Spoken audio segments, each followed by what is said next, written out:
So hello guys, welcome to my channel. আশা করি তোমরা সবাই খুব ভালো আছো, আমিও ভালো আছি। আজকে আমি নতুন রেসিপি নিয়ে চলে এসেছি, পোলাও আর চিকেন। তো দেখতেই পাচ্ছ এখানে আমরা নর্মালভাবেই চিকেন রান্না করছি।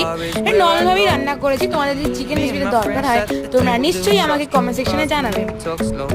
আমার মতে যেহেতু আমরা পোলাওয়ের সঙ্গে মাংসটা খাবো, ওর জন্য লাস্টে যদি একটুখানি ঘি আর গরম মশলা দিয়ে দিই, আলাদাই ব্যাপার হয়ে যাবে। তো দেখো এখানে আমরা গোবিন্দভোগ রাইসটা খুব ভালোভাবে ভিজিয়ে শুকিয়ে নিয়েছি, আর এটা ভেজে নিলে আরো ঝরঝরাটা ভাব চলে আসবে।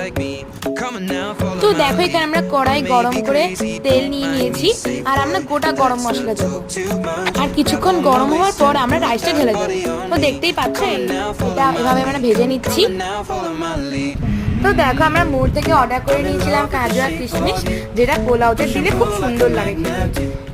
তো দেখো এখন আমরা হলুদ দিয়ে ভালোভাবে পোলাওটাকে স্টার করে নিচ্ছি।